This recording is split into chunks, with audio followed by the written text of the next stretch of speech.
السلام علیکم خواتین و حضرات، میں ہوں نسیم عباس وڑائچ اور آپ دیکھ رہے ہیں میرا YouTube channel think tank by Naseem Waraich. جی خواتین و حضرات، آج میں تھوڑا سا ذکر کرنا چاہوں گا کہ پاکستان میں آئندہ چند ہفتوں کے دوران سیاسی ماحول اور سیاسی حالات کس جانب جا رہے ہیں۔ سینٹ کے چیئرمین کا انتخاب آپ کے سامنے ہے اور اس کا ہاٹ ایشو ریجیکٹڈ ووٹس ہیں، جس کا معاملہ عنقریب عدالت میں لے جائے جانے کا امکان ہے۔ دیکھنا یہ ہے کہ آخر یہ ریجیکٹ ووٹ ایک ایسا ایشو اور ایسے بھونڈے انداز سے ریجیکٹ کیوں کیے گئے کہ اس کے اندر جو ہے وہ ایک امکانات کا جو ہے ایک لامتناہی سلسلہ پوشیدہ رکھا گیا ہے۔ گیلانی صاحب کی بطور سینیٹر نامزدگی اس بات کا ثبوت تھا کہ پیپلز پارٹی کے بیک ڈور چینل رابطے درون خانہ مقتدر حلقوں سے طاقتوں سے بات چیت اور کسی نتیجے پر پہنچے ہوئے ڈیل پختہ ہونے جا رہی ہے۔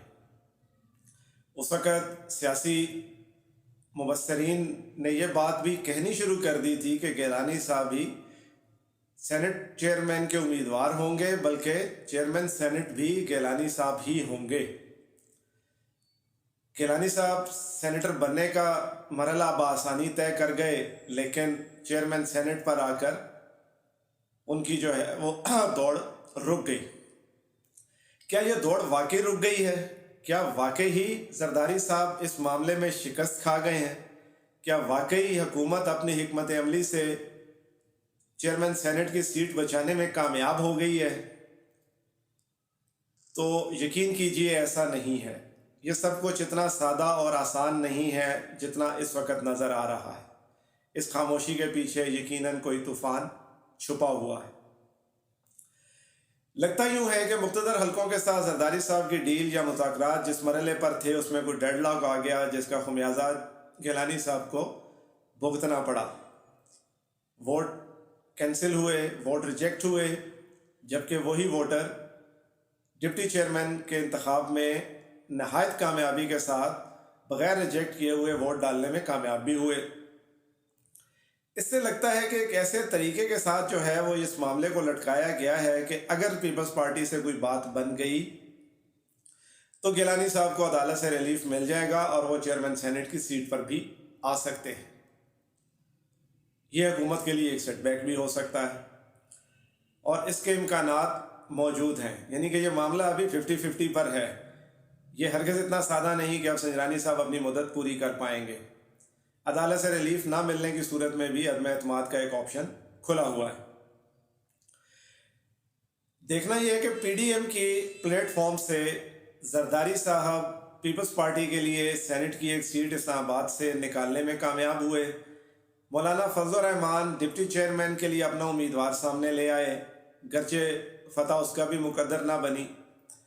نون لیگ جو 18 سیٹوں کے ساتھ ایک بڑی جماعت تھی سینٹ میں، وہ نہ چیئرمین سینٹ نہ ہی ڈپٹی چیئرمین سینٹ کے لیے امیدوار بنی۔ اس کے پیچھے کیا راز ہے، یہ بھی ایک اچنبھے کی بات ہے۔ یا شاید نون لیگ کو احساس ہو گیا ہے کہ وہ فی الحال اس اقتدار کے کھیل سے آؤٹ ہے، یا وہ کچھ اپنے پتے کھیلنا چاہ رہے ہیں۔ لیکن لگتا یہ ہے کہ مریم نواز کے اندر اس سیاسی ویژن اور سیاسی وزڈم کی کمی ہے جو اس وقت ملک کی باقی سیاسی قیادت دکھا رہی ہے، خصوصاً اپوزیشن کی۔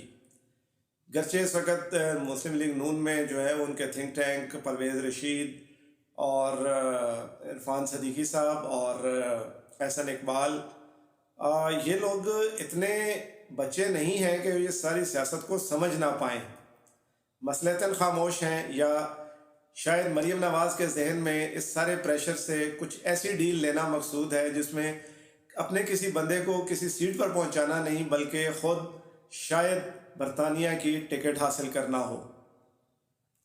لگتا یہی ہے کہ مریم نواز جو ہیں وہ کسی طرح بھی اب وہ تھک چکی ہیں، ان کے اعصاب جواب دے رہے ہیں اور وہ کسی طرح بھی لندن جانا چاہ رہی ہیں۔ ممکن ہے کہ مسلم لیگ نون کے حصے میں ڈیل کے دانوں میں سے ایک جو ہے وہ ہوائی جہاز کا ٹکٹ آئے اور مریم لندن چلی جائیں، پیپلز پارٹی جو ہے وہ چیئرمین سینٹ کی سیٹ ہتھیانے میں کامیاب ہو جائے۔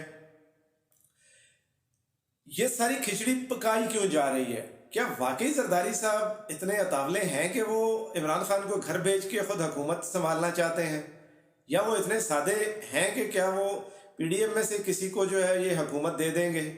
ہرگز نہیں۔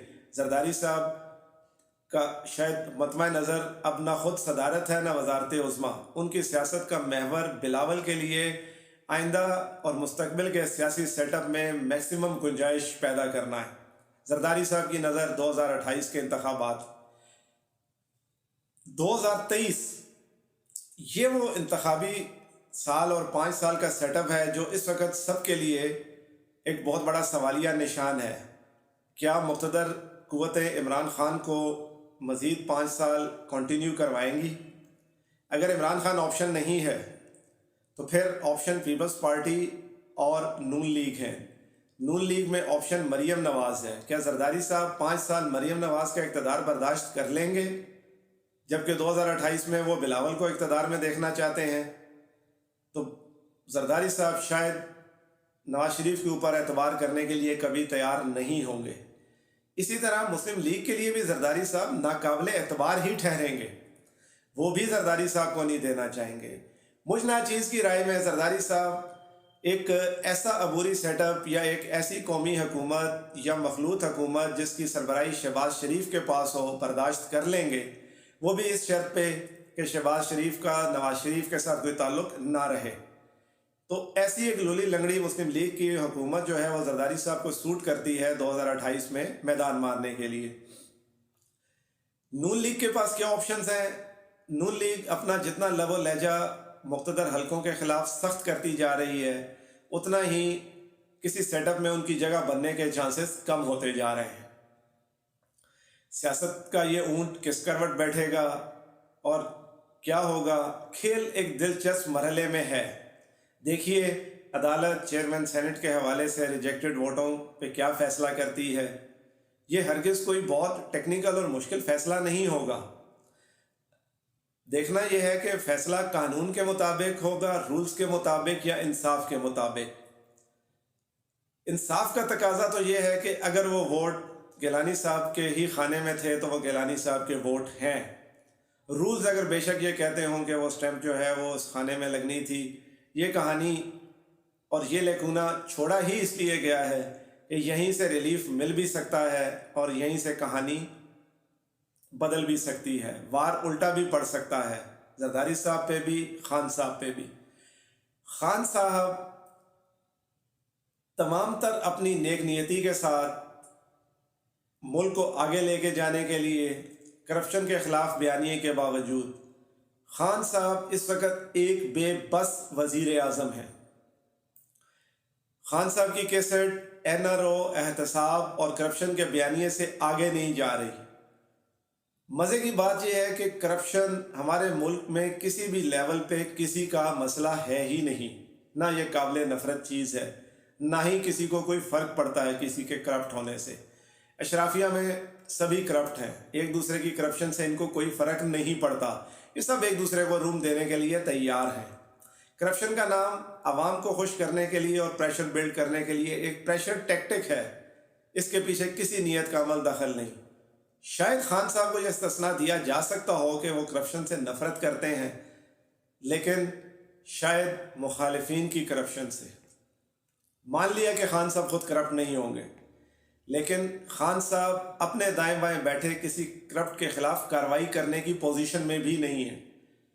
خان صاحب جس کمزور وکٹ پہ کھیل رہے ہیں، یا تو خان صاحب اس سیٹ اپ کو توڑ کر باہر آ جائیں اور ایک نئے سرے سے جدوجہد کریں، اس میں شاید اقتدار میں آنے کا راستہ تو انہیں نہ ملے، لیکن عمران خان جیسی تگڑی اپوزیشن شاید حکومتوں کا قبلہ درست رکھ سکے۔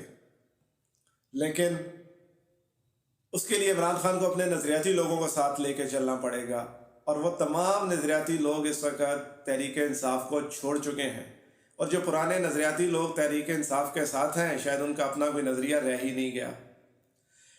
تو سیاست کے اس کھیل میں، اس میدان میں اس وقت جو پوزیشن ہے وہ گاربیج ان گاربیج آؤٹ، یعنی کہ کچرا ہی جا رہا ہے تو اس میں سے کچرا ہی نکلے گا، کچرا پھینکیں گے تو کچرا ہی ملے گا۔ آپ حیران ہو رہے ہوں گے کہ میں اچانک سسٹم کے خلاف جو ہے وہ میرا جارحانہ رویہ ہوتا تھا، تو اچانک آج میرا رویہ جو ہے وہ اتنا نرم کیوں ہے؟ تو میرا یہ تبصرہ ہے، میری خواہش نہیں۔ تبصرے اور خواہش میں بہت فرق ہے۔ بالکل ایسے ہی جیسے کرکٹ کمنٹیٹر جو ہیں وہ چاہے کسی بھی ٹیم کے ساتھ ہوں لیکن مخالف ٹیم کی اچھی شاٹ پہ، اچھی وکٹ پہ، اچھی بال پہ داد دینی پڑتی ہے، اور رننگ کمنٹری، رننگ تبصرہ میچ کے اوپر ہی کرنا پڑتا ہے، اپنی خواہشات کے مطابق نہیں۔ اسی طرح یہ میرا تبصرہ میری خواہشات کا آئینہ دار نہیں۔ حالات کو دیکھتے ہوئے مستقبل میں سیاست میں کیا ہونے جا رہا ہے اس حوالے سے ایک چھوٹا سا تجزیہ ہے، ایک چھوٹا سا تبصرہ ہے۔ حالات بدلنے سے یہ غلط بھی ہو سکتا ہے، میری رائے ہرگز حرف جو ہے وہ حرف آخر نہیں ہے۔ میری اس رائے سے آپ پوری طرح اختلاف کر سکتے ہیں۔ آپ کا اختلاف کمنٹس کی صورت میں، ڈسکشن کی صورت میں اس ویڈیو کے کمنٹ باکس میں نظر آئے گا، تو مجھے اپنی رائے درست کرنے کا موقع ملے گا۔ اگر آپ میری رائے سے متفق ہیں تو بھی اپنا فیڈ بیک دینا مت بھولیے گا۔ سیاست کے موضوع پر مزید بات کریں گے، اس کے علاوہ معاشرے کے حوالے سے اور سیاسیات کے حوالے سے آئندہ چند روز میں کچھ آپ نئی جہد کے ساتھ میری کچھ ویڈیوز بھی دیکھیں گے۔